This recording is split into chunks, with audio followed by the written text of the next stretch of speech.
You actually look better in person. Dito po ba talaga tayo?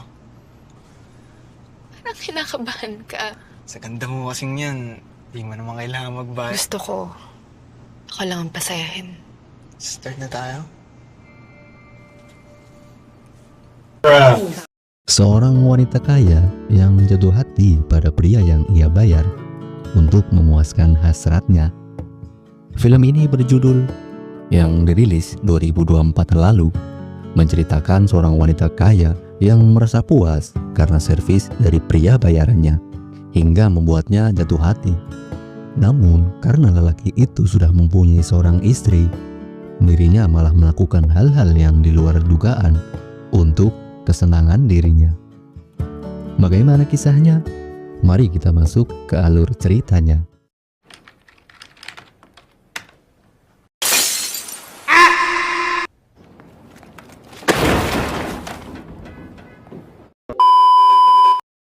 Di awal film, kita akan diperlihatkan dengan seorang wanita yang bernama Joyce. Ia sudah menikah dan tinggal berdua bersama suaminya. Namun, Joyce harus tetap tabah dan sabar karena suaminya yang bernama Markus itu sedang sakit dan masih dalam keadaan koma. Dan karena tidak adanya akan biaya, Joyce harus merawat suaminya sendiri di rumah. Mengingat pekerjaan Joyce yang hanya seorang penyanyi di kafe yang gajinya seperti UMR di negara Konoha hanya cukup untuk hidupnya sehari-hari. Dan dulu, sewaktu masih sehat, Markus juga bekerja sebagai pembuat tato. Missing ka na kasi. Panahirapan, puro tayo virtual. Tay, sensya na po, pumasok na lang ako bukas. Sementara itu, kita juga akan diperlihatkan seorang wanita yang cantik rupanya. Ia bernama Astrid yang sedang memandangi foto-foto di HP-nya yang ternyata adalah fotonya Markus dengan tatapan tajam akan kepengenan, dan saat itu juga hasratnya lagi naik-naiknya. Akhirnya wanita itu malah memainkan serapi hangat miliknya sendiri.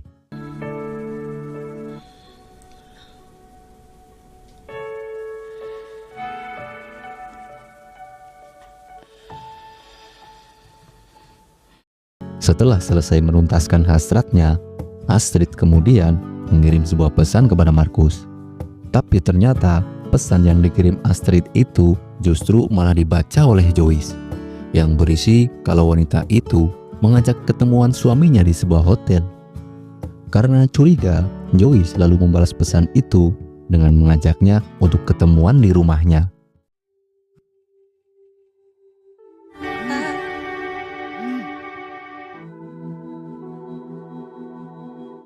Dan benar saja, tak lama kemudian Astrid mendatangi rumah Joyce. Namun di sini terjadi hal yang tak diduga, di mana Astrid justru mendapatkan perlakuan kasar dari teman laki-lakinya Joyce dengan menganggapnya sebagai perusak rumah tangga orang lain. Kemudian Astrid dibawa untuk melihat keadaan Markus di situ. Alhasil Astrid langsung terkejut dan meminta maaf kepada Joyce serta segera pergi dari rumah itu.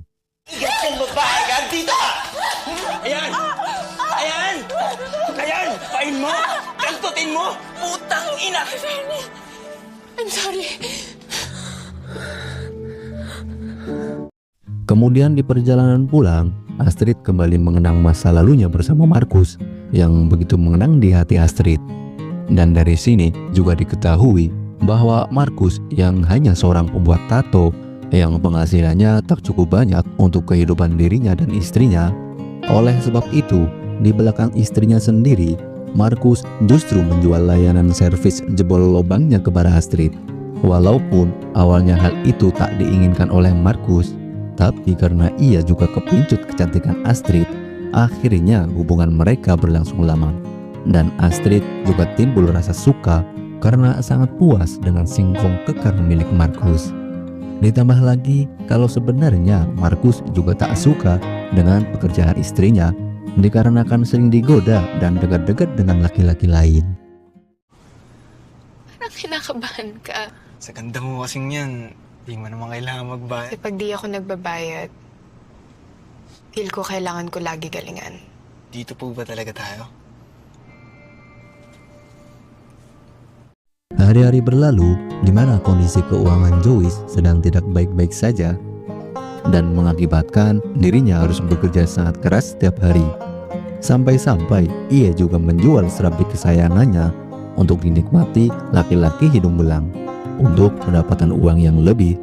Dan ketika pulang, Joyce malah tergeletak di pinggir jalan karena kesedihannya yang mendalam dan akhirnya mabuk-mabukan. Untung saja di situ juga ada Astrid yang kebetulan tengah lewat. Kemudian Astrid menolong Joyce dan mengantarkannya pulang. You know what, Marcos? Thank you for leaving me alone. Hey, Joyce! Kemudian setelah sadar akan mabuknya, Astrid akhirnya mengungkapkan kalau dulu ia sudah berjanji kepada Markus akan menjaga Joyce kalau saja terjadi hal-hal yang tidak baik.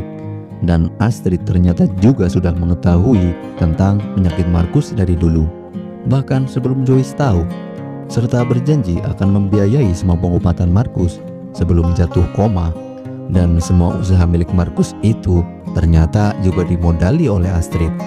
Astrid juga memberikan nasihatnya kepada Joyce untuk bersabar dan tidak menyerah untuk kesembuhan Markus. Dan lagi-lagi Astrid menunjukkan kebaikannya dengan memberi suntikan dana untuk perawatan Markus dan untuk kebutuhan sehari-hari Joyce. Kung anong pinangako ko kay Marcos. Swerte niya. Kasama niya ako. Kahit itong store niyo. Ako lahat. Beberapa hari kemudian, di mana seperti biasanya Joyce menyanyi di sebuah bar. Namun setelah itu, ia kembali digoda oleh laki-laki hidung belang. Dan karena sudah dinasehati oleh Astrid kala itu, ia pun menolak dan melawan laki-laki itu, walaupun akan dibayar nantinya. Tapi laki-laki itu justru malah memaksa Joyce dengan paksa. Untung saja lagi-lagi ada Astrid di situ dan langsung menolongnya.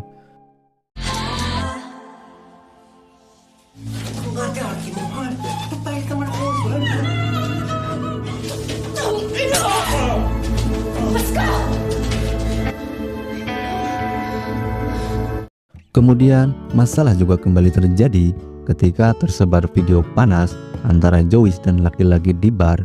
Ternyata pria itu merekam pertandingannya dengan Joyce. Dan karena hal itu, Joyce kehilangan pekerjaannya dan juga rasa malu yang amat besar.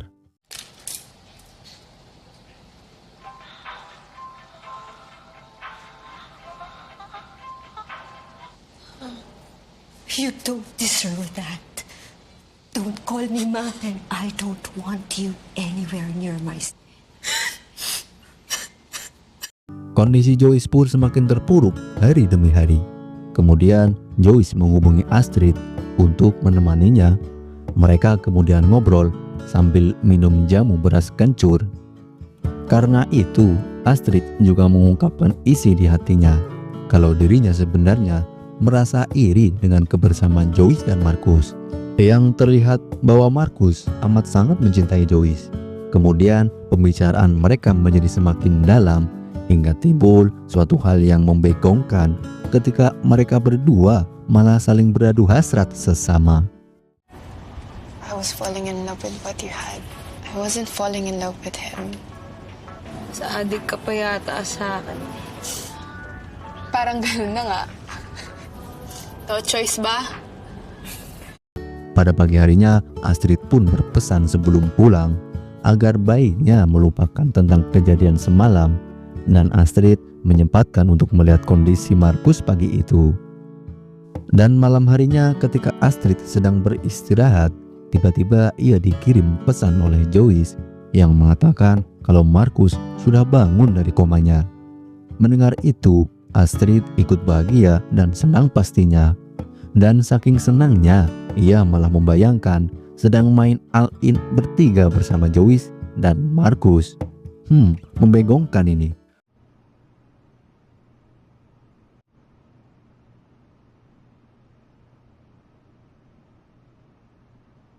Markus nampaknya belum bisa normal seperti sedia kala. Ia masih harus duduk di kursi roda dan masih harus dibantu segala keperluannya. Meski begitu, keluarganya termasuk Joyce sudah sangat senang dengan sadarnya Markus.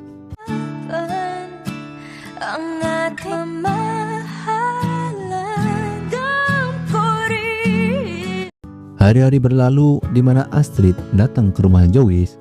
Kali ini ia tak bermaksud menemui Markus, melainkan ingin menemui Joyce seorang. Ternyata Astrid ingin berpamitan kalau dirinya akan pergi ke luar negeri. Dan konyolnya, mereka berdua malah saling menyatakan cintanya akan sesama jenis. Dan sebelum pergi, lagi-lagi mereka berdua berpadu saling beradu kemesraan sesama.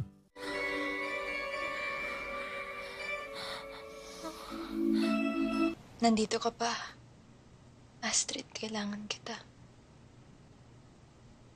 Pauwi na. Singkat cerita, kini Joyce seperti biasanya bekerja sebagai penyanyi di sebuah kafe, ditemani Markus di sampingnya. Di sisi lain, Astrid yang berada di luar negeri tengah menjalin hubungan dengan pasangan yang tentunya adalah seorang wanita. Dan film pun selesai. Sekian alur cerita film kali ini. Jika kalian suka dengan video ini, jangan sungkan untuk tinggal dengan like dan subscribe. Terima kasih dan sampai jumpa di alur film selanjutnya. Jangan lupa subrek sama tombol ring.